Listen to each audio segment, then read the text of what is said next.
Эксперт хөтлөгчин бат. Хөтлөгч Чанцалт болон ажиллаж байна. За тэгэхээр хоёулаа эхлээд хүрэх мэдээллийн бас товчийг хүргэе тийм.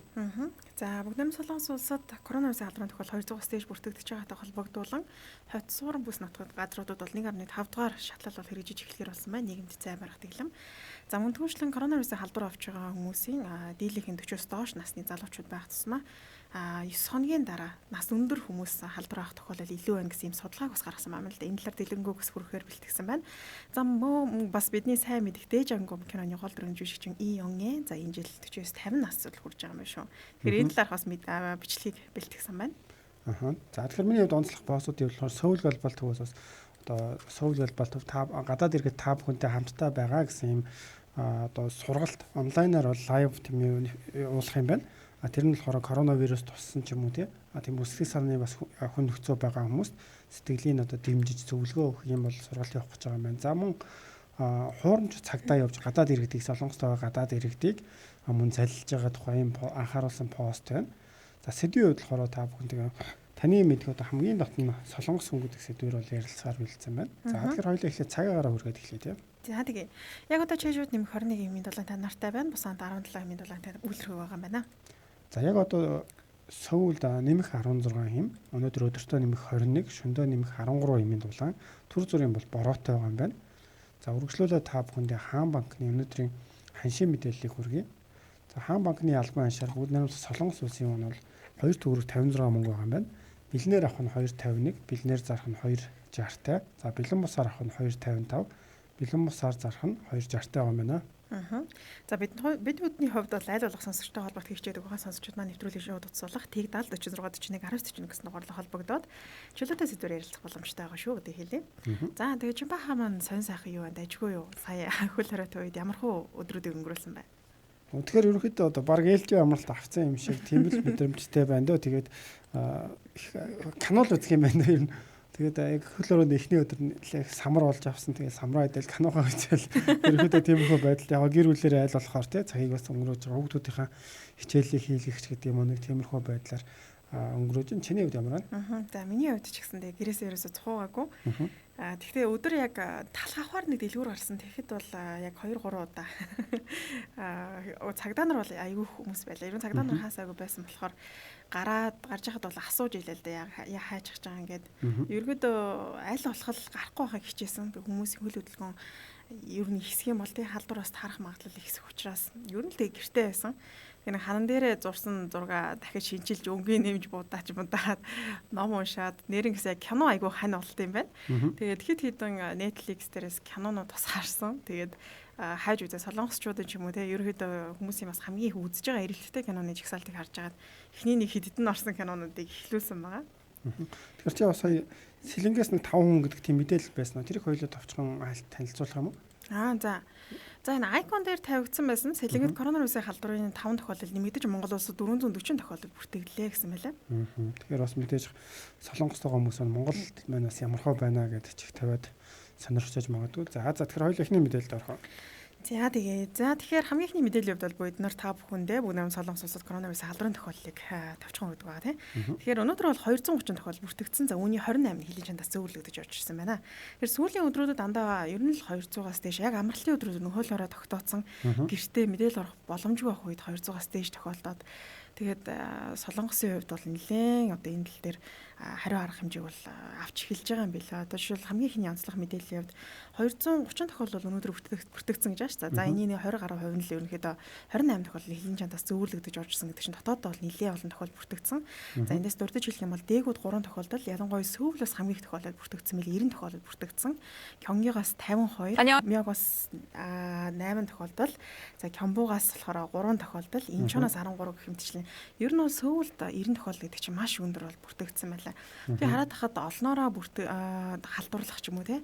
За одоо жишээлбэл асрах соёлын газраас халдвар авч байгаа иргэдийн тохиолдлоос нэлээд бүртгэгдсэн байлаа. Тэгэхээр үүнтэй холбогдуулан модерн Солонгос улсын засгийн газраас за ирэх 19-ний өдөр гэдэг чинь пүрэв гараг байгаа шүү дээ. Өнөөдөр бол мигмар гараг. Тэгэхээр 2 хоногийн дараа аль бисаар яг оройн 12 цагаас эхлээд Сөүл болон ерөөдөө энэ хот суурин бус нутгуудад нийгэмд зай барах дэлгэмийн 1.5 дугаар шатлалаар шилжүүлж байгаа байлаа. Тэгэхээр энэ шилжиж байгаа маань ерөөдөө хүмүүсийн нэгтршил те маш багш олноороо цуглах, за ямар нэгэн хурим одоо Солонгост л ерөөдөө бүх үйл ажиллагаа явагдаж байгаа. За кафе, хоолны шопч гэдэг нэг хоолны дэлгүүрүүч гэдэг юм уу те бүгд л ажиллаж байгаа. Гэхдээ тэр бол паньёк сучиг гэдэг чинь те одоо яг нийгэмд зай барих дэглэмээ сайн бариад журмын дагуу бол үйл ажиллагаа нь явагдаж байгаа. Тэгэхээр хурим, за оршуулга гэх мэтчлэн олноороо цуглах боломжтой газруудад хүмүүсийн орох тоог цөөлөх гэх мэтчлэн арга хэмжээнд бол авч эхэлж байгаа юм байна. Ер нь бол өмнө нэгдүгээр түвшнэрөө шилжигдээд ерөнхийдөө бараг бүх газрууд ажиллаад тэгээд эдийн засгаад илүү анхаарат гэсэн. Тэгэхээр тоонууд нь эргээд одоо нэг хэцүү юм л да. Тэгээд жингийн тухай дээр тавьсан шиг нэг юмудад хориод ирэхээр тоон багасаад 50-аас доошоо ч юм уу ороод ирдэг. Нөгөө талаараа хүмүүс маань ажилгүй одоо түрээсээ төлөхөд хэцүү байна гэдэг юм асуудлууд гараад идэг. За тэгээд хэвийн бас юм өргөдлээд арай гайгүй яваад эхлэхээр тооныхаа хувьд ингээд 100 200 гээд нэмэгдээд яваад идэг. Тэгэхээр нэлээл бас хэцүү л юм тий. Одоо аль нэг нь хайж болохгүй. Тэгэхээр Солонгост байгаа монголчууд маань маска сайн зүүгээрээ өнгөрөх 13-наас эхлээд маск заавал зүүх ёстой. За дээрээс нь мэдээж торгуул бол эргэж эхэлсэн байгаа шүү дээ. Гэхдээ 19-ний өдөр гэдэг чинь одоо 2 хоногийн дараа яг бүрэн гараас эхлээд хот суран бүс газруудад бол 1.5 дугаар шилжилтийн дэглэм хэрэгжиж эхэлнэ. Тэгэхээр тухайн үед бол ерөөдөө ямар байдлаар чангатгаж байгаа талаар ч гэсэндээ мэдээллийг бол хийх байх тийм. За тэгэхээр үргэлжлүүл таны онцлог постыг санахгүй тийм. За би Сөүл Глобал төвийн ажилтан Санчармаа гэдэг хүний өөрийнх нь тий оруулсан пост нь монгол хэл дээр дараад мэдээлэл аваарай гэсэн байна. За тэгэхээр энэ пост оруулаад энэ дээр бол хэлний нэлээд олон сонголтууд байлаа. Тэгээ монгол хэл дээр нь болохоор Сөүл Глобал төвийн одоо энэ монгол мэдээлэл байгаа. За тэгэхээр энэ дээр 2020 он гэж байна. За гадаад иргэдийн сэтгэл зүйг дэмжих зөвлөгөө гэж байгаа тийм. Форумд өргөнөөр оролцсон уу гэж байгаа. Энэ болохоор гол нь Сөүл хот хизээд таны тал гэсэн юм уриатай байна л да. За мэдээж одоо энэ хүнд нөхцөл гэдэг юм уу тийм нөхцөл байдлын үед бол Сөүл хотоос бас гадаад иргэдэд айлхаар орхиогүй гэсэн ийм мэдээлэл байна л да. За тэгээ Сөүл Глобал төв нь корона-19 вируст халдварын улмаас сэтгэл зүйн хохирол одоо энийг болохоор бүр сэтгэл зүйн хямралыг болохоор корона блу гэж нэрлсэн юм байна л да. За ийм корона блуд орсон хүмүүсийн гадаад иргэдийн дуу хоолойг сонсоод асуудлыг шийдэх арга замыг нэрлэхтэй. Ийм зорилгоор бол гадаад иргэдийн сэтгэл зүйг дэмжих Сөүл хот хизээд таны талд гэсэн формыг зохион байгуулах гэж байна гэсэн байна. За энд болохоор одоо коронавирусын халдвар тархалтын улмаас үүссэн сэтгэл зүйн хүнд байдлыг хамтдаа даван туулах. За ахуйн ердийн уур амьсгал чиглүүлэх арга замыг хэрэглүүлэх одоо зорилго бүх яв форум та бүх өргөнөөр оролцсон уу гэсэн байна. Сая та бүхэнд хэлсэн мэдээж олон орны хэл дээр байгаа. Тэгэхээр гадаад орны хүмүүс Сөүлд амьдарч байгаа бүх хүмүүс иймэрхүү боломжийг бол олгож байгаа юм байна. Тэгээ мэдээж агуулга нь болохоор коронавирусээс болоод одоо за тархалтын улмаас сэтгэл зүйн хямралд орох ч юм уу за гэртээ тусгаарлагдах гэдэг юм уу тэгээ заавал өөрөө вирус аваагүй ч гэсэн ер нь бол зүгээр энэ хязгаарлалтанд байгаад санхүүгийн өвч гэдэг юм уу одоо сургуулаа бус янз бүрийн байдлаар юм сэтгэл зүйн хямрал үүсэх юм бол энэ тал дээр нь дэмжих одоо тусалцаа үзүүлэх зорилгоор одоо ийм бол форум зохион байгуулж байгаа юм байна. Тэгээ хамрагдах хүрээ гэж байна.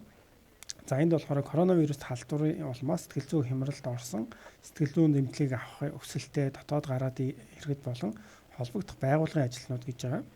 За тэг хөтөлбөрийн агуулга нь болохоор мими перформанс за ихтгэл нээлттэй ярилцлага гэсэн байна. Тэгэд энэ нь болохоор 11 сарын 21 буюу Бямб гарагт YouTube лайв стримээр болгох юм байна.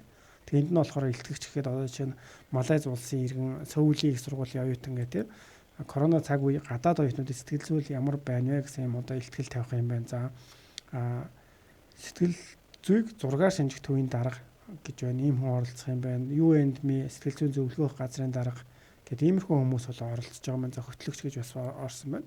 Тэгээ та бүхэн бас саяны хэлсэн одоо энэ Сөүл Глобал төвийн сайт руу ороод бүртгүүлэх арга гэдэг байгаа маань энэ дээр нь бүртгүүлээд ямар нэгэн байдлаар сэтгэл зүйчин бас нөлөөлж байгаа зүйл байх юм бол те эсвэл ер нь сонирхол сонсоёг өгөх юм бол бас нээлттэй байгаа юм байна гэж энэ мэдээлэл танилцуулна.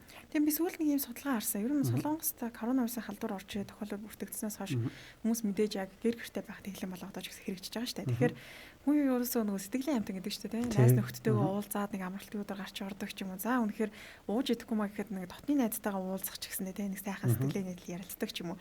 Энд чинь хүнд маш их нөлөөлдөг юм байна л да. Тэгээ нэг Солонгост ийм судалгаа гарсан байсан. Коронавирус гарснаас хойш үйлч ингэж хэлдэг те. Ганахах өвчин, сэтгэл гутрах өвчин бол нэлээ нэмэгдсэн гэж хэлээ. Тэгээ үүн дээр ч гэсэндээ аль болох инээх те. Одоо мэдээж хар бараа мэдээлүүдийг үзэхгүй байх. За сэтгэл санаагаар өөрийгөө дэмжих хайртай дотны хүмүүстэйгээ ярилцах гэх мэтчлэн аргуудыг бас хандл болгосон байна. Манайхан ч гэсэндээ бас те гэр бүлийнхэнтэйгээ сайхан ярилцаад ялангуяа гоё инээдтэй ч юм уу те кино үзүүл зүгээр юм байна. Тэг маш их нөлөөл. Фэйсбүүкээр ингээд бараа мэдээлүү ч юм уу их байгаа. За тэгээд мэдээлэл бол яг тухайн үед нь харж байгаа мөртлөө бас ингээ өдөржингөө зөвхөн мэдээ үзээл халдрын тоог хянаад суугаад хахаар нэрээ жоохон яг тусгаарлалт бол одоо ихснээс хойш би бас мэдээлэлүүд гэж үзсэн л дээ. Тэгэхээр нэрээ жоохон бидний бараан талаас нэмэг харах гэдэг юм байлаа. Тэгэхээр хэдүүлээ сайхан тий эрэг талаас нь эрэг зүйлсүүдийг харах гэдэг чинь тийм. За тэгэхээр дараагийн онцлог мэдээлэлээ хүргэе. За дараагийн онцлог мэдээллийн хувьд гэх юм бол онцлог мэдээлэл өрхөөс өмнө сэтгэлийн уншия. Бид хоёртай нэр маш олон хүмүүс хамт байгаа шүү дээ. За цэгийн сураа орой минь 2 гэсэн байна.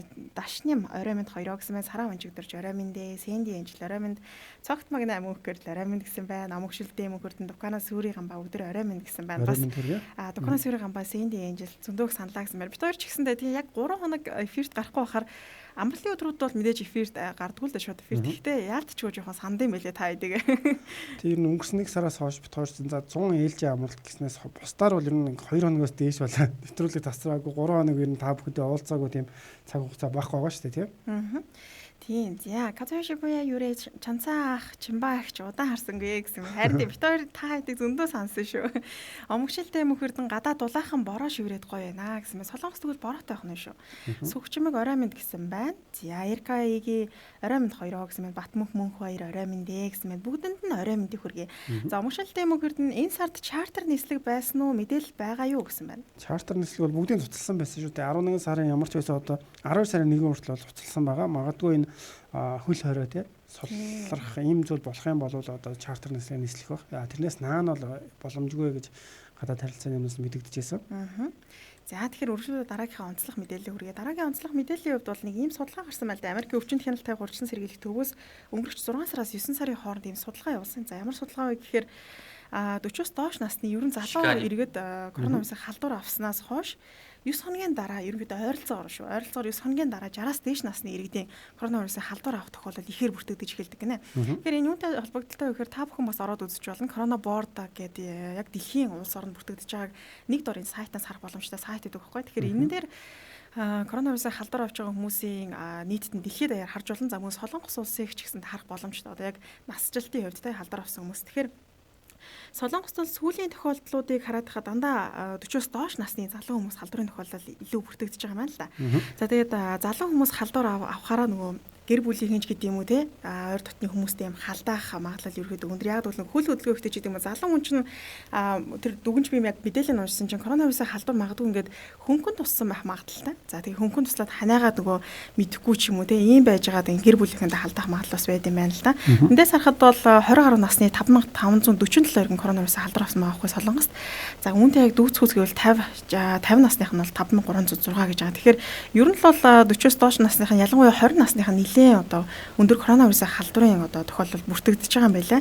Тэгэхдээ нас орсон тохиолдлын эсрэгээр харах юм бол дандаа 80-аас дээш насны иргэд бол нас орсон байгаа. 251 иргэн нас орсон. Энэ бол дандаа 80-аас дээш насны иргэдийг бүртгэсэн тоо шүү. Ерөнхийдөө бол яг нийтдээ нас орсон иргэд гэх юм бол Солонгос 494 иргэн нас орсон байгаа. Тэгэхээр өмнө хоёлаа бас мэдээлэл танилцуулсан. 코로나19 신규 확진자가 4흘 харж байхад болохоор ер нь иргэдийн нэг корона авч байгаа хүмүүсийн зүгээр нас оролтоор нь үзэх юм бол залуу хүмүүс бол гайгүй нэг гэдэг хэлжсэн тийм. Ер нь бол 30-аас доош насны хүмүүс Солонгосын хувьд ч тийм нас орсон тохиол байхгүй байх шиг байсан.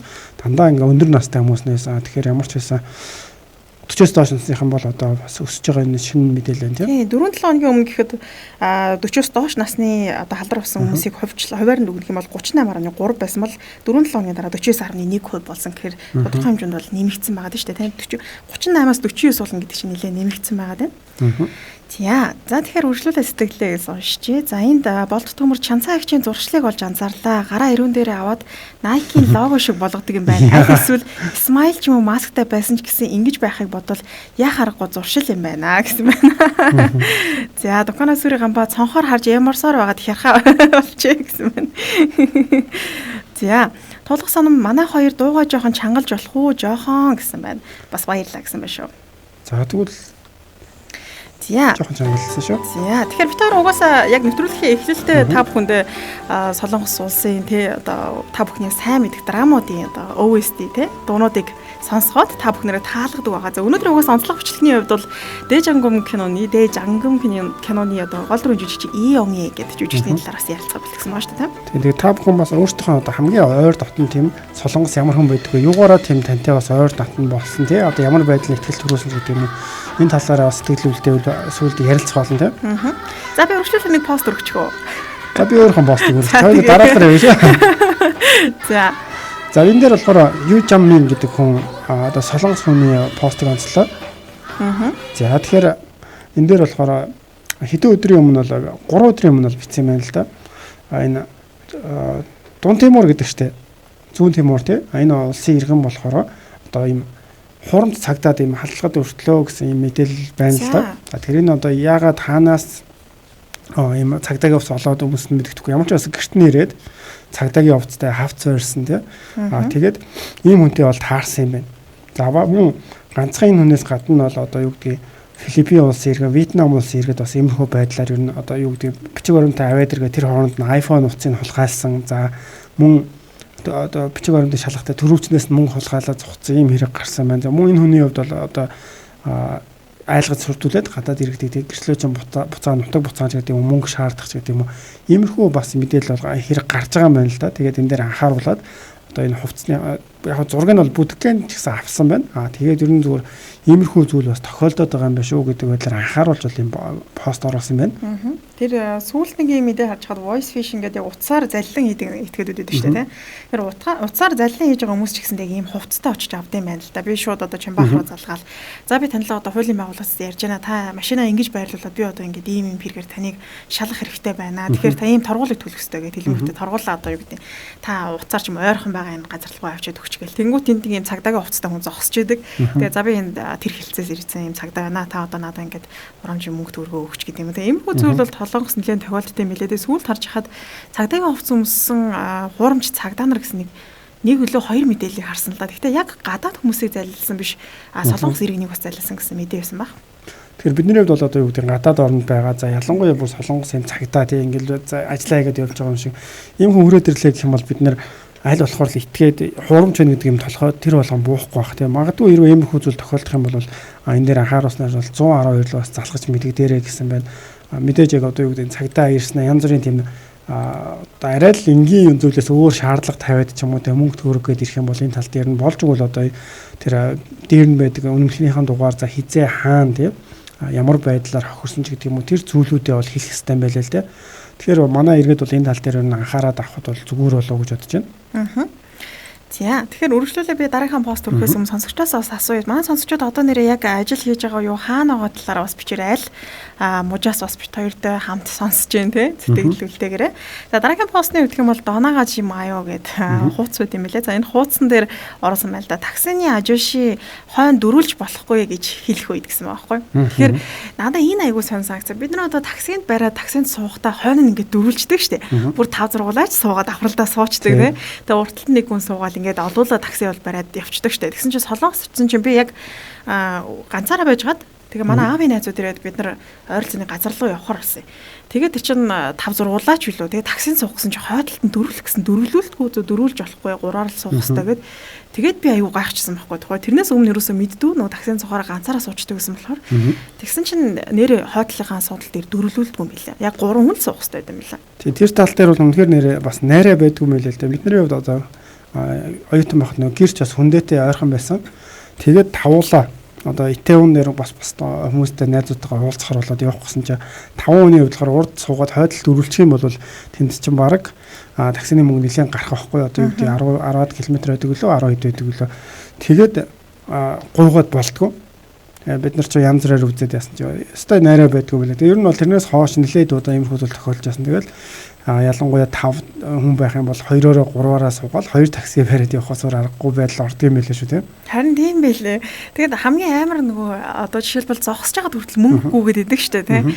Яг дунд сургуульд байхад лөө баг сургуульд байхад манай хамаатын нэг ах анх удаа яг Солонгос яваад тэгээд тэнд бичлэг хийгээл над руу ч ээж авлага явуулаад тэгээд самсрыг үзэхгүй. Тэгсэн чинь ингээд машин таксинд сууж хахад мөнгө нь ингээд гүгээд идэг гэдэг би яг тухайн үед дунд сургуулийн охин лсэн баг сонсчоод амар улс өстө дээр яаж доо зүгээр зогсож хахад мөнгө гүгээ тэр мөнгийг төлнө гэж тухайн үед бодогдчихсэн л. Тэгээд дараа нь өөрөө том болоод оюутан болоод Солонгос цуцсан чинь нэрэл яг таксины мөнгө зогсож хахад хүртэл гүгээд идэм л. Тэгээд яалч ч нөгөө зүгээр уг нь бид нар таксинд суухаар гадаад орч 41 ч юм ингээ хараад явдаг ш. Яалт ч нүд бүр тэр мөнгөний юу руу харагдаад байгаа байхгүй. Яа за 4100 вон болчлаа. За одоо 5000 руу өгч юм да. Энэ ногоон гэрэл ямар удаан гэл улаан гэрэл астаж идэм юм те. Тэгээ одоо бас жоохон нэмэгдсэн байгаа хаа. Өмнө зүгээр 2400 байгаад шөнө 12-оос хойш 3000-аас санагдчих. Тэгээд орой такси ярьж байгаа нөгөөт нь ингээд өндөр дүнтэй нэг жирийн явдаг газар нэмэгдээд гүгээд хаар бас нэлээд юм гол харлаа санагдчих. Харин гол харлан гэдэг чинь тэнд л айгүйх мэдрэгдсэн шүү надаа. За тэгэхээр би бас дараагийн мэдээлэл өргөчих тийм. За тийм. За тэгэхээр энэ бол YTN бас сайт дээр орсон мэдээлэл. Тэгээд YTN-ийн энэ хуудас дээр нэлээд бас үзэлт ихтэй л байлаа л да. Тэгээд би энэ бусад мэдээллүүдээс ямар их одоо тийм хүмүүс хандсан байна гэдээ харсан. Энэ чумбүүхт гэж байгаа. За тэгэхээр энэ аава тийм намайг авраач гэсэн түрүүний шинэ хэлдэг voice patient-тэй холбоотой. Иймэрхүү мэдээлэл байна л да. Тэгэхээр энэ настай хүн рүү яриад за ингээд юу яасан байна? Танаа хүүхч барьцаалсан байна. Хэрвээ ийшээ залах юм бол тийм ингээд цагдаач гэдэг юм уу бусад газартай ингээд холбогдох юм бол хүүхдээ дахиж харахгүй шүү гэдэг байдлаар сүрдүүлээд тэгээд одоо нөгөө аав ээж хоёр нь за ямар ч хүүхдээ л тэг эсэмийн давхын чухал гэдэг. Уг нь бол хүүхэд нь 20 эдтэй бас ажилт хийдэг юм залуу юм байна л да. Тэгээд энэ хүний хувьд болохоор тэр voice patient гэдэг зүйл бол одоо нөгөө тийм одоо уцаар заллах арга бол нэлээд нарийн болцсон байна гэдэг энэ хоёр хүний хувьд бол анхааруулж байлаа л тийм. Тэгээ энэ хоёртай яриад шууд уцаар таслахгүй байгаа байхгүй. Тэгээд за одоо хаашаа явж яаж мөнгө авах, аль банк руу орох гэх бүх зүйлийг нь бол заагаад тэг өөр зүйл рүү өөр тийшээ залгах юм бол тийм мэдээж өөр хүнд хэлэх юм бол ингээд эрсдлээ бол эдгээр ойлгож болохоор хамгийн чухал нь хүүхдээ аврах гэдэг чинь. Тэгээ энэ хоёрын хувьд ингээд за банкныхаа картыг аваад нөгөө тамга байдаг ч тийм одоо эдгээр солонгосууд их тамга ашигладаг тэрийг аваад явсан юм байна. Тэнгүүт банк орохт нь хүртэл зайг нь нэлээд хол 20 км зайтай өөр банкыг зааж байгаа байхгүй. Одоо уцаар яриад яваад гэсэн үг тийшээ яв гэл. Тэгээ энэ хоёрын хувьд бол банкн дээр очиод хамгийн гол нь замдаа энэ хоёр одоо яагуул тийм үнэхээр хүүхэд манд барьцаалагдсан байна уу эсвэл ажил дээрээ байна уу гэдгийг тийм шалгах завдлаа өгөөгүй учраас банкнд ороод тийм өөртөө бас эсэргэлэнсэн юм байл л тийм нөгөө ажилтан руу ингээд мөнгө авах гэж байгаа юм шиг суугаад тэгээд бичгээр ингээд манай хүүхдийг ингээд ийм утасны дугаартай ажилдаа явж шалгаж өгөөч ингээд мөнгө voice patient гэдэг ийм шиг байна гэдэг. Тэгээ нөгөө ажилтан тэрийг бас ихсэн ойлгоод одоо юу гэдэг контакт гэдэг юм уу те. Тэгээд цаашаа одоо чангуу гэж ярьдаг нөгөө өрөөнд ороод тэнд нөгөө хүмүүс сонсогдохооргүй газар очиж байгаа залгаад компани руу залгаад за энэ бол тэгээ хуурамч дуудлага одоо тэр заллингийн хүмүүс байна гэдгийг тогтоогоод тэгээ бичгээр одоо нөгөө яг нөгөө хоорондоо болохоор энэ хүмүүс одоо жүжиглээд баг мөнгө авах гэж байгаа юм шиг тиймэрхүү байдлаар харилцаж байгаа юм бичгээр яг тэр хоорондоо асуудлуудаа яриад байгаа байхгүй. Тэгээд ямар ч нэг ийм хэрэг бол өнөөдөр нэлээ хүмүүсийн бас анхааралд байлаа. Тэнд яг ийм хэрэгүүд бас нэлээд гардыг билээ. Манайхан бас мэдээд авал тийм. Гэхдээ мэдээж Солонгос яг сайн хэлтэй биш бол сайн ойлгохгүй л байна л да. Гэхдээ Солонгост ийм хэрэг бол аюу их гардаг. Ялангуяа одоо настай хүмүүс шүү дээ тийм. Настай хүмүүсийн хувьд бол хүүхдийн барьцаалаач гэх юм уу. Тэгвэл яг ингээд утсаа зарим хүмүүсийн хувьд бол сайн хэрглэж мэдгүй ч юм уу тийм. Одоо яах вэ? Ямар яг арга хэмжээ авах вэ гэдгийг сайн мэдгүй ч хүмүүс байгаад байгаа. Тэгэхээр яг нөгөө одоо жишээлбэл мэдээж хүний аав ээж гэдэг чинь хүүхдийн барьцаалсан байна гэвэл мэдээж айдас төрнө шүү дээ. Яа нэг хүүхэд яах вэ? Ийх болоо гэсэн бодол төрнө. А тэгтээ зарим нэг талаас яг нөгөө Солонгосч voice phishing гэдэг хурамч дуудлага заллан бас айгүйх байт юм байна. Тэгээд мэдээж нөгөө цагдаагийн ажилтнуудыг бол энэ банкнаас хүмүүс дуудсан байлаа. Тэгээд одоо яг нөгөө цагдаа нар ирэх хүртэл бол тэр мэддэхгүй байгаад байгаа шүү дээ. Тэгээд одоо тэр дуудлагаан гэдэг юм уу бариад авахыг бол хичээсэн байлаа. Гэхдээ харамсал нь уцаа таслаад нөгөө хүмүүс нэг сэжиг авангахтаа гэсэн үг шүү дээ. Уцаа таслаад тэгээд эргээ залгасан чинь тэр нь уцсан болохгүй. Тэгээд ер нь бол тэр энэ хүний хувьд бол би ингээд хэдий ямар нэгэн гарц хохирол амсаагүй ч гэсэн ингээд яг энэ тохиолдолд хэцүү байдаг юм байна. Тэгэхээр бусад хүмүүст бас анхааруулъя энэ талаар бол ингээд мэдээлэл өөрөө өгсөн юм байна. Тэгэхээр ерөнхийдөө сүүлийн үед бол ийм заллингийн гэдэг зүйл бол их нарийн болоод байгаа гэдэг энэ мэдээгээр бол хүмүүст анхааруулж байна. За, Дуканасүрийн гамбаа та өмгшилтийн мөнхөрд ариун ичсэн юм л да. Жаахан юм захисан таг нүдэ ширхтэл одоо чихээд илээл хүлээж байна гэж нөгөө тусгай оргийн нислэгт юм захисан юм шиг байна. Тэгээд хүлээж байгаа бол та. За, тулга санам бүчөөнд ажиллаа хийж байна гэсэн байна. За. Инрэл Сүхбаатар сайн уу хоёроо ойрд өглөө ээлжинд ажиллаж байгаа болохоор та хоёрыг шууд сонсож чадахгүй юм аа. 7 цагийн зөрүүтэй болохоор жангум гоё кино шүү. Бүгдээрээ чех ус фраг хот гэнэ. Оо ямар гоё юм бэ. За танд орой мэндийг хүргэе. Бид хоёртай бас хамт байдагт маш их баярлалаа. За Дуканасүрийн гамбаа Чонаан хотоос гэсэн байна шүү. За одоо Дуканасүрийн гамбаагийн хаануудыг мэдэж авлаа. Сүхчмэг Сөүлд өнөөдөр амраад байж байна да гэсэн юм. За амралтын өдрүүд ай тогтоо гоё өнгөрүүлээрэ. За энд бас инх жаргал тоогоовц маань хөтлөгч хоёр болон сонсогч нартай орой мэндэ гэсэн мань орой мэнд хүргэе.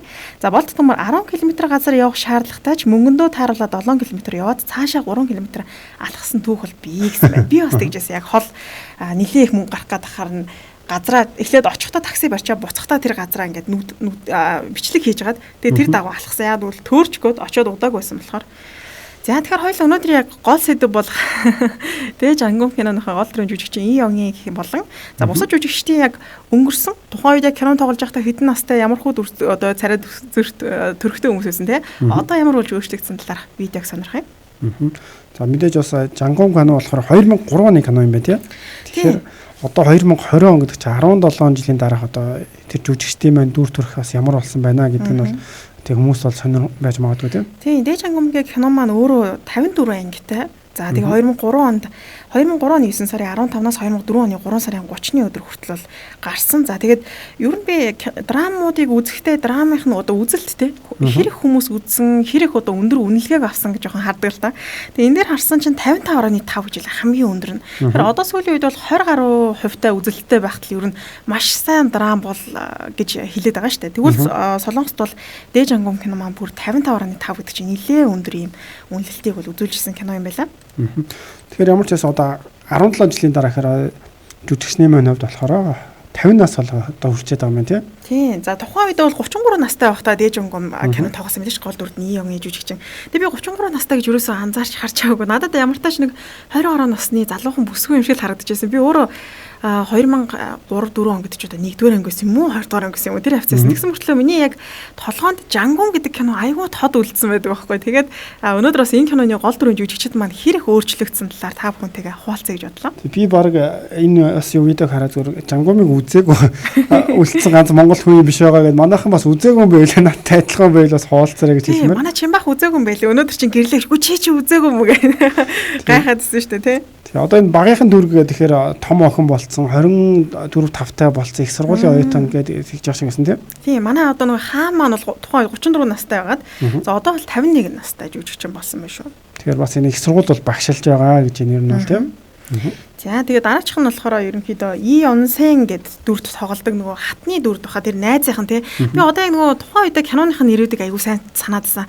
Чой хатан, Мин хатан, Ордны их оточ илүү юу илээ аягүй олон нэрсүүд орж ирээдсэн. Тэгээд сая яг ажил дээр ирээд үзсэн ч бас зарим нь мартцсан байна. Тэгээд мэдээж 54 ангитай кино учраас бүх ангийн санахгүй байгаа ч гэсэн яг тухайн үед намайг 10 жил байхад UBS телевизээр л гарчсан баг та. Тэгээд ийм юуг нь гарч ирсэн. Яг киноны арт талд тухайн үед мэдээ Солонгост бас хит болсон кино учраас хүмүүс энэ Дээж ангум киног үзчихэд одоо Kilgore юм шиг штэ тий. Гудамжны хоол идгээр гардаг байсан гэж байгаа байхгүй. Тэгээд би яг анх тэр үед гудамжны догбугийг анх удаага хараад яа энэ стай гоё амттай хоол идэг баха. Стай л гоё амттай хоол идэг баха. Тэгээд нэлээд сүрд штэ. 10 жилд 11 дугаар ангид болов 10 дугаар ангид анх догбуги дог идэж үзээ. Тэгсэн чи яг бохи шиг амтагтаад нэг тийм ажлууртай байдаг штэ тий. Тэгээд нэр яалтчгүй анх идэхэд тийм өртлөө ингээд дахин идээд ивэл айгуу гоё амттай болт юм бэл. Манайх энэ одоо сайн мэдээ чой хат ингээд энэ болохоор энэ хүн болохоор тухайд 39 настай тоглож байсан бол одоо бас 50 нэлээд гарчихсан байна. Энэ дүрийн бол бас сайн эсрэг талын одоо дүр байж тэр кино илүү амттай гэдэг юм уу илүү тийм үйл явдал сайтай болдго юм болов гэж бодлоо. Тэгээ миний хувьд сая нэг драма үзчихсэн чи намралтаар юу их үү драма үз сүүлийнх нь ангиудыг гүйлгэж үзээд тэгээд хахад нэг үйл явдал нь давтагдаад дэндээ бас сонирхолтой тиймэрхүү давтаж үзэх чинь бас тэр тал дээр их давуу талтай. Тэгтээ би яг энэ киног үзсний дараа би тоогооч болд юм уу гэж нэг хэсэг бодогдсон надад. Тийм айгүй үгүй үнэхээр яг нэг тийм амттай гоё хоол хийгээд байгаа. Гэхдээ яг кино зураг авалтын үед гэх юм бол хоолнуудыг зураг авалт хийхэд чинь мэдээж тухайн хоолыг нэг 2-3 минут одоо бичдэг ч юм уу тэгээд шууд идэнэ гэж байхгүй. Маш удаан зураг авалт үргэлжилдэг учраас хоолнууд нь ерөөхдөө л нэг тийм муудцсан удцсан учраас амтан жоохон өөрчлөгддөг ч юм уу тийм байдаг. Гэхдээ хараадах үзэмж бол ерөөхдөө дайчгүй шүү дээ Одоо энэ Пакиори гэдэг жишээ нь 24 настай тоглосон гэдэг. Ер нь энэ кинон дээр харж байгаад 20 хэдэн одоо дөрөв бас хатан байж та тийм 20 настай тоглосон хүмүүсийн бол нэг 40 гараа явж байгаа гэдэг нэг солонгос жүжигчдийн хувьд бол нэг их хувирлах багтай тийм яг харагддаг тийм. Аюу залуухан харагдах юм тийм. Овор багтай ч юм уу. Тийм ер нь 20 эдтэй 40 эдтэй гэхэд баг ялгах тийм ялгаа их л цөөхөн харагдах. Ялчгүй Жангумын хувьд болохоор 50 гарцсан гэдэг утгаараа нэг нүдний доогуур өвчлөөс гэдэг юм уу тиймэрхүү зүйл нь бол жоохон мэдэгдэж байгаа харагдсан. За түрүү эмэгтэй хот чинь 24-тэй байсан. Одоо 41 настай. За дараачих нь Нааж Үдэг гээд яг Жангумын нөгөө ах хөл ахын ихнэр тоглолтог санагдаж байна тийм. Тэгээд одоо болохоор тухайн үед 43 настай байсан. За одоо бол 60 настай жүжигчин болсон байгаа юм байна. Тэгэхээр энэ бас жүжигчин бүсгүй Жангумын хувьд болохоор Монголд бол 13 онд байсан тий нөхрийнхөө хамт бол ирж ирсэн юм байна. Тухайд бол нөхөр нь өөрөөс нь нэлээд ах гэдгээр нь бас хүмүүс Монгол руу явж байгаа тэр юуг нь мэдээлэл нь бол нэлээд онцолж байсан байлаа. За тэгээд жүжигч маань 1971 оны 1 сарын 31-ний өдөр төрсөн. За одоо энэ жил ер нь 50 нас хүрж байгаа. Тэгээд анх бол ерөөдөө солонгосчуудад нөгөө гоо сахны брэнд болон Ориан хэмээн шоколадны сурталчилгаагаараа нэлээд алдартай болж ирсэн гинэ. За тэгээд 1993 онд бол анхны олон кинодаар дүр бүтээгээд 2000 оны их хүртэл бол 14 онд бол тасралтгүй тоглолцсон юм билээ. Тэгэхдээ харин түүний 1997 онд тоглосон Бурхны үстэр гээд кино нь бол нэлээд бас хүмүүсээс муу үнэлгээ авсан учраас хэсэг хугацаанд бол нэг анги кино дахиж тоглоогүй гэж байгаа. Тэгээд дараа нь бол 2003 онд гарсан кино гэж байна шүү дээ. Ерөнхийдөө яг үнэхээр одоо олон улсын тавцсан гэдэг юм те авиж өгсөн кино гэх юм бол яг энэ дээж ангам кино байт юм лээ. За тэгээд сая манай Жимбаах нөхрийн талаар ярьсан те. Нөхөртөөгөө болохоор 2009 оны 8 сарын 24-нд гэрэлсэн байлаа. Хаваад гэрэлтэй батлуулсан баха. За тэгээд өөрөөсөө 20 насаар дүүр гэдэг чинь тухайн үедээ өөрөө 38 настай. За нөхөр нь 58 настай байсан байлаа. 20 насны зөрүүтэй. Нөхөр нь болохоор Америкийн нэгдсэн улсын иргэн бизнесмен залуу. Гэхдээ солонгос гаралтай шүү тийм. Солонгос гаралтай. Солонгос гаралтай Америк тийм. Тэгээ 2011 онд 2 ихэр хүүхэдтэй болсон. Гэхдээ эрэгтэй эмэгтэй ихрүүд өгдөө шүү дээ тийм. Тэгээ нөхөр нь бол нөгөө 70 настай, 70 нас юм уу 69 70 настай болж байгаа маань. Тийм 20 насаар ах гэдэг чинь. Тэгээ ерөнхийдөө энэ Жангумын хувьд болохоор сая энэ 2013-14 оны үед тэр нь одоо бусад Азийн орнуудаар яваад энэ хоолтой холбоотой хоолны соёл гэдэг юм иймэрхүү нэвтрүүлэг бас бэлтгээд нэлээд доорноор явсны дунд бол Монгол байгаа юм билээ. Тэгээ Монгол гуралтай шүлэдэж харж байна. Хорхоо идэж байгаа нь бас ихэд санаа харагдсан билээ. Тэгээ манайхны хувьд бол зүгээр миний хувьд ч гэсэн яг Монголд ирлээ гэдэг ч юм уу тийм шуугаад юу яасан анзаараагүй бас их чимээгүй ирээд явцсан гэж магадгүй болов гэж бодсон л да. Тийм тухайн үед гэхдээ баримтат кино гарч ирсэн. Би ч гэсэн нэлээд сүүлд мэдсэн л дээ. Яг тухайн үед нэвш сүүлд нь мэдчихсэн. Тэгээ би өнөөдөр яг Дэжангом киноны гол дүрэн жүжигч Ион Монголд ирж байгаа бичлэгийн сэтгэлийг уншсан. Сэтгэл дээр нь энэ Монгол ах эгч нараастай манай солонгос жүжигчнийг хараад та шүлсэн гоожод бүр ангаацсан байна. Тэгээ сэтгэл өчсөн байлаа. Яг үзэсгэлэнтэй бүсгүйн хувьд бол үзэсгэлэнтэй. Солонгосчууд ч гэсэндээ өөрсдөө дүгнэхдээ яг солонгос үндэсний хамбуг штэ тий. Одоо манайхтай адилхан дээл гэдэгтэй адилхан солонгос үндэсний хувцс бол хамгийн их зөгтөг амьгтэй алдартай жүжигчнэр бол шалгарсан байт юм байна. Тэгээд Жангумын 2 дугаар анги нь бол 2014 оны үед хийх гэж нэлээд төлөвлөлөөд одоо үйл явдал нь болохоор хятад руу яваад тий өөрийнхөө охиныг хайгаад тэгэж ярьж байгаа. Тэгээд энэ нь болохоор нэг хэсэг нэлээд сенсац болж байгаа. Дааш харамслаа нь бас хийгдэггүй юм байл л дээ тийм. Тийм тухайн үедээ бас яг дам яриач гэдэг юм уу те ингээд юмнуудыг шалгаадсан чинь зүгээр 2 дугаар улирал гэх юм уу те дахиж хийн гэд тэгээд залилан чөлөөнийг тиймэрхүү зүйл болоод болсон гэсэн тиймэрхүү яриа бол байх нь байд юм лээ. Гэхдээ энэ бол яг баттай их сурвалж мэдээлэл биш шүү. За тэгэхээр төгсгөлд нь мэдээж хоёулаа сэдвийн тухай товчхон ярилцаа. Тэгээ өнөөдрийнхөө дугаарыг өндөрлөе тийм. За өнөөдөр сэдвийн хувьд бол хамгийн дотны одоо солонгос хүн. За та солонгосчууд ер нь ямар солонгос хүнтэй дотн найзаж нөхөрлөж байв. Миний хувьд болохоор мэдээж очоод гэхээс илүү нэлээд олон жил болж байгаа. Тэгээд бас одоо хамт ажиллаж байсан хүмүүстэйгээ илүү дотно байдаг юм байлээ. Тэгээд манай нэг солонгос захирлын хувьд бол яалтчгүй тийм илүү сэтгэл үйлдэлсэн байна одоог бодоход. Яагаад гэвэл тэр үний хувьд бол бас Монголын тухай ерөнхийдөө нэг олон орны хүмүүсийг авч ажиллаулдаг компани захирал байсан учраас тэгээд бөөндөө сууж яхад Чингис хааныг их жишээ авдаг тий. Одоо зөв стратеги барьдаг ч гэдэг юм уу тийм. Тиймэрхүү яриа нь одоо их таалагддаг байсан. Тэгээд энд чинь хятад хүмүүс байна, бусад орны Азийн хүмүүс байна, бусад орны хүмүүс байна. Тэгэхэд надад тэр нь их гоё бахархалтай, надад их ойрхон санагддаг байсан. Дээр нь бол ерөөдөө мэдээж хүн өөртөө одоо сайн хандж байгаа гэдэг юм уу. Тэр хүнийг бас их авч үлддэг шүү дээ. Одоо сэтгэлд ойр байдаг. Тэгээд тэрний үед бол надад тийм нэг яг тийм надаас насаар ахал та. Тэгээд тийм ах шиг л яг тэр орно. Яаж нээж амьдрал гэд миний нарийн ширим хүн одоо ажил гэр гэдэг ч юм уу те ингээд маршрутаар байх үед бол илүү тийм нарийн юм ярилцдаг тийм хүн бол хуурсан байсан.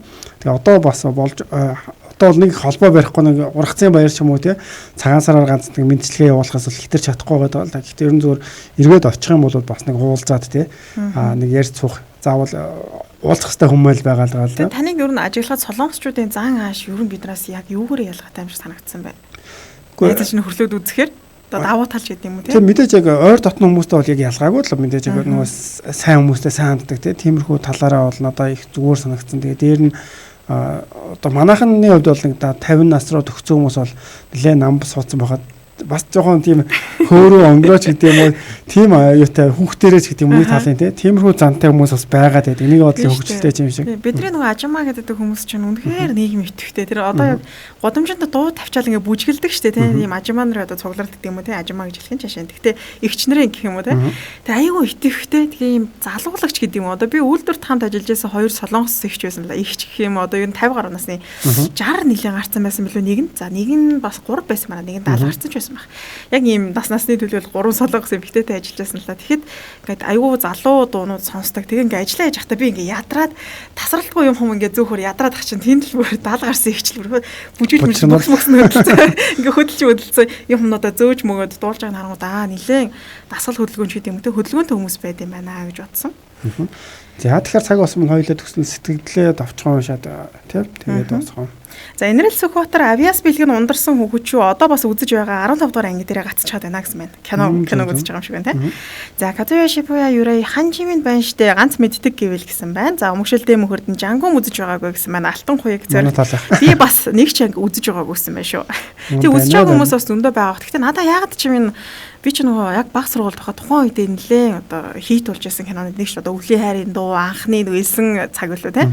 Энэ би элсэн цагийг бол яг үзэж байгаа. Гэхдээ одоо өвлийн хайрын дуу болон Жангум гэх кино яг намайг жоохон бах үед гарч ирсэн. Тэгээд нэг аягүй зүйлийг аягүй тод санд. Манайх нөгөө тог тасраад тэгээд тэр Жангумын шинэ ангийг үзэхийн тулд хамаатны их руугаа ингээ гэр бүлээрээ манайх ч ингээ гэр бүлээрээ тэр тог тасарцсан байгаа шүү дээ. Манай тэнгүүд хамаатныхаа ахынд очиод ингээ шүн үзчихэд тэгээд Жангумыг дуусангууд гэрлүүгээ ирж исэн байхгүй. Тэгээд тэр яагаад ч миний толгойд юусоо ингээ мартагддгүй дурсамж болоод үлдсэн. Тэгээд тэр тухайн үед тэгдэг биш. Хурш айлынхаа охинтой яаж тоглодог байсан бэхээр аягүй нийтдээ ингээ Жангум ч ингээ нэг тийм урт палажрах юм өмсөөл ингээ хоол мол хийдэг ш. Тэнгүүд би дандаа нэг тийм урт палажрах юм өмсөөл ингээ хоол хийж байгаа хүн шиг байж тоглодог байсан байхгүй. Тэгээд яаж юм тэр дурсамж бас аягүй тод үлдсэн байдیں۔ Тэгээд нэлээд одоо санагддаг юм шиг байгаа. Миний хувьд яхаа оюутан байгаад их завгүй үе байсан л та. Тэгээд яг тэр үед гэртээ байх нь ховор байсан. Тэгээд ер нь үзээгүй дээ. За сувчмаг тэр контакт гэдэг ч юм уу хариуцлага гэдэг зүйл үнэхээр сайн юм байна лээ. Миний нүүр дээр харшил гараад солонгос эрэгтэй найзтайгаа эмийн сан ороод юу хэрэглэх вэ гэж асуусан юм аа. Эм тосоо өгөх гэж зааж гараад доошлуулаа тий. За эм тосоо өгөх гэж эргэж буцаад байж байснаа миний гарт can help you гэд утасны дугаар бичсэн байсан. Хөөхөн хаяа орж маск авахаар нүүр нь яаж байна гэж инээгээд л байдаг. Харах болгон сайхан санагдаад. Тэгээ солонгос эмийн санчлал байсан юм шиг шүү дээ тий. За уучаа жоохон ойлгомжгүй уншсан байж магадгүй шүү. Энерэл Сүхбаатар манай нөхрийн сажааны самууны хоёр их дотн санагддаг. 3 сараар ажиллаад ирсэн нөхрийн маань араас манай гэрт Монголд маань ирсэн. Их сайхан сэтгэлтэй хүмүүс цаг сайхан болохоор солонгос очихдоо бүр цаг гаргаж очноо гэсэн байна. За. Тэгэхээр нэр яг саяны эмийн сан дээр надад бас тийг санагдсан. Би яг ойролцоо нэг хэсэг бие өвдөд тэгээд эмнэлэгт байнга үзүүлдэг гэсэн чинь тэр яг хөтэлдэг гэдэг юм уу те одоо мэрсийг бичиж явдаг бүртгэдэг хүмүүс байдаг шүү дээ те. Тэр их ч ингээд миний биеийг асуугаал өө чи яна зүгээр ямар болсон мэж одоо хүний өдөрт ийм залуугаараа гэл тэнгүүд нөгөө яг ганцаараа тэгээд ерөөсө Монгол найзууд маань байхгүй. Тэгээд нэг солонгос хүнийг тиймэрхүү сэтгэл эмцүү хөлөнгөт бүр уйлах гээд би ч нэг ингээд чихээ эмшилүүлээ цаашаараа хөвтөж байгаа байхгүй. Тэгтээ бүр дотор ямар сайн хүмүүс. Тэгж бодогдчихсэн шүү. За хоёлаа төгсгөлтөн цагаарын мэдээлэл хүрэх үү? За тийм. За цагаарын мэдээлэлд бол маргааш шийдвэр нэм 18-ны дулаан танаартай ахын тусаад 16-ны дулаан танаартай ахнаа. За түүний бас сөүлд маргааш өдөртөө нэмэх 22, шөнөдөө нэмэх 17-ны дулаан бороотой байх нэ. За ингээд бит хоёртой хамт нэвтрүүлгийн 35 минутын турш хамт байсан бүх сонсогчдоо маш их баярлалаа. За тэгээд та бүхэн маань хамгийн гол нь эрүүлэнх байгаар одоо манай Монголд ч гэсэн коронавирусын халдварын тохиолдол бүртгэгдээд солонгост байгаа мас монголчууд маань байгаа. Бит хоёрыг бас сая өөр улс орноос сонсдог хүмүүс ч байгаа юм байна. Монгол хүн бол Монголын баялаг гэдэг шиг ер нь бүх монгол хүмүүс маань эрүүл сараал байгаасаа л гэж бодож байна. За тэгэхээр нэвтрүүлгийн шууд эфирт хөтлөгч Чимбат, хөтлөгч Чанцал Дулам, найруулагчаар Гант Толгоноор ажилласан байгаа. Маргаашийн дугаараараа эрг уулзлаа. Түр баяр та. За түр баяр та.